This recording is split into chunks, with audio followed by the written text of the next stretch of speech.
வணக்கம் மக்களே. வங்கிகளில் அதாவது பேங்க்ல யாரெல்லாம் சேமிப்பு கணக்கு வைத்திருக்கீங்களோ அவர்களுக்கான மிக மிக முக்கியமான ஒரு அறிவிப்பு வெளியாயிருக்கு. அது என்ன அறிவிப்பு அப்படிங்கிற முழு விவரங்களையும் தெரிஞ்சுக்க வீடியோ கொஞ்சம் கூட ஸ்கிப் பண்ணாமல் கடைசி வரைக்கும் முழுமையாக பாருங்கள். இதுதான் முதன்முறையாக நம்ம வீடியோவை பார்க்குறீங்கன்னா மறக்காமல் நம்ம சேனலை சப்ஸ்கிரைப் பண்ணிவிட்டு அந்த லைக் பட்டனை தட்டி விட்டுருங்க. வாங்க வீடியோக்குள்ளே போகலாம். சேமிப்பு கணக்குகளில் ரொக்க பரிவர்த்தனைகளுக்கான வரம்புகள் மற்றும் விதிமுறைகள் குறித்து பொதுமக்கள் தெரிந்து கொள்வது அவசியம். மேலும் இந்த வரம்புகளை மீறினால் ஏற்படும் விளைவுகள் என்னென்ன என்பதை பார்க்கலாம். சேமிப்பு கணக்கில் பணத்தை வைத்திருப்பதற்கான வரம்புகள் அல்லது ஒரு நாளில் அனுமதிக்கப்பட்ட பண பரிவர்த்தனைகள் எவ்வளவு என்று நீங்கள் எப்போதாவது யோசித்திருக்கிறீர்களா? வரி விதிகளின்படி ஏப்ரல் 1 முதல் மார்ச் 31 வரையிலான ஒரு நிதியாண்டில் சேமிப்பு கணக்கில் மொத்த ரொக்க வைப்பு அல்லது திரும்ப பெறுதல் ரூபாய் 10 லட்சத்திற்கு மிகாமல் இருக்க வேண்டும். கூடுதலாக வருமான வரி சட்டத்தின் பிரிவு 269 ST ஒரு நபரை கட்டுப்படுத்துகிறது. ஒரே நாளில் ஒரு பரிவர்த்தனை அல்லது ஒரே நிகழ்வின் பல பரிவர்த்தனைகளில் மற்றொரு நபரிடமிருந்து ரூபாய் 2 லட்சம் அல்லது அதற்கு மேற்பட்ட பணத்தை பெறுவது. இந்த வரம்பை மீறினால் ஆய்வு மற்றும் அபராதம் விதிக்கப்படும். ஒரு நிதியாண்டில் உங்கள் சேமிப்பு கணக்கில் ரொக்க பரிவர்த்தனைகள் ரூபாய் 10 லட்சத்தை தாண்டினால் என்ன நடக்கும்?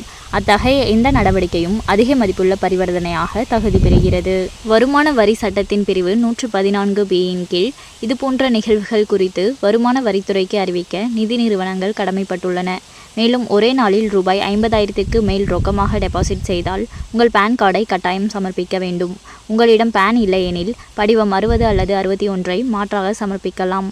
அதிக மதிப்புள்ள பரிவர்த்தனைகள் பல கணக்குகளில் பரவியிருந்தாலும் அவற்றை கண்காணித்து வருமான வரித்துறைக்கு வங்கிகள் புகாரளிக்க வேண்டும். கணக்கு வைத்திருப்பவராக அனைத்து பண பரிவர்த்தனைகளும் முறையானவை மற்றும் ஆவணப்படுத்தப்பட்டவை என்பதை நீங்கள் உறுதி செய்ய வேண்டும்.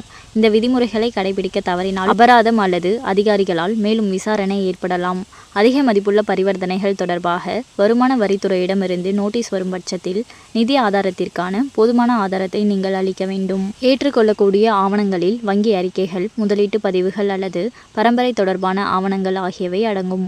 எப்படி தொடர்வது என்பது பற்றி உங்களுக்கு நிச்சயமற்றதாக இருந்தால் ஒரு தொழில்முறை வரி ஆலோசகருடன் கலந்தாலோசிப்பது செயல்முறையின் மூலம் உங்களுக்கு வழிகாட்டும் மற்றும் சட்ட தேவைகளுக்கு இணங்குவதை உறுதி செய்யும். இந்த வழிகாட்டுதல்களை புரிந்து கொள்வதன் மூலம் தனிநபர்கள் தங்கள் நிதி நடவடிக்கைகளை பொறுப்புடன் நிர்வகிக்கலாம். மேலும் நீங்கள் வருமான வரி அதிகாரிகளுடன் தேவையற்ற சட்ட சிக்கல்களை தவிர்க்கலாம். ஸோ யாரெல்லாம் சேமிப்பு கணக்கு அதாவது வங்கிகளில் சேவிங்ஸ் அக்கௌண்ட் வைத்திருக்கீங்களோ அவர்களுக்கான அறிவிப்பு தான் இது. ஸோ இந்த விதிமுறைகளை நீங்கள் கரெக்டாக கடைபிடிக்கலைன்னா தேவையற்ற சட்ட சிக்கல்களை சந்திக்க நேரிடும். ஸோ நீங்கள் எந்த அக்கௌண்ட் வச்சுருந்தாலும் அதற்கேற்ற விதிமுறைகளை கட்டாயம் கடைபிடிங்க. அண்ட் மேலும் இது போன்ற அரசாங்கம் சார்ந்த அனைத்து அப்டேட்களையும் உடனுக்குடனே தெரிஞ்சுக்கணும்னு நினச்சிங்கன்னா மறக்காமல் நம்ம சேனலை சப்ஸ்கிரைப் பண்ணி பக்கத்தில் இருக்க பெல் ஐக்கானை கிளிக் பண்ணி அதில் ஆளுங்கிற ஆப்ஷனை செட் பண்ணி வச்சுக்கோங்க. அப்போ தான் நம்ம அப்லோட் பண்ணுற வீடியோ உடனுக்குடனே உங்களுக்கு நோட்டிஃபிகேஷனாக வந்து சேரும். அது மட்டும் இல்லாமல் அந்த லைக் பட்டனை தட்டி விட்டுருங்க. தேங்க்ஸ் ஃபார் வாட்சிங்.